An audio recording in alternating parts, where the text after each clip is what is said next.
एक चूक संत्रा बागायतदारांचं लाखोचं नुकसान करू शकते। ती जर चूक कोणती आहे हे जाणून घ्यायचं असेल तर हा व्हिडिओ शेवटपर्यंत नक्की बघा।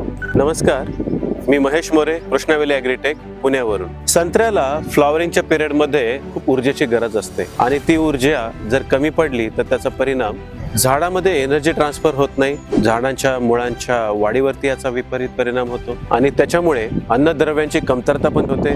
परिणामतः जी काही झाडाला फुलं आली आहेत ती फुलं एकतर टिकत नाहीत, ती गळून पडतात। तर यासाठी वापरा कृष्णा व्हॅलीचं अमृत ग्रो रिच, ज्याच्यामध्ये आहे फॉस्फरस 30%, तोही ग्लुकोज फर्मेंटेशन टेक्नॉलॉजीवरती आधारित। याचा योग्य वेळी जर आपण वापर केला तर याचा परिणाम आपल्याला झाडाच्या सेटिंगमध्ये तर दिसतोच, ते झालेलं सेटिंग हे टिकवण्यासाठी मदत करतं, झाडाची रोगप्रतिकारशक्ती वाढायला पण मदत होते आणि नक्कीच फळाचा आकारमान वाढीमध्ये सुद्धा फायदा होतो। मित्र हो, फक्त फुलदार न होणंच महत्त्वाचं नाहीये, तर त्याचं फळामध्ये रूपांतर होणं तेवढंच महत्त्वाचं आहे।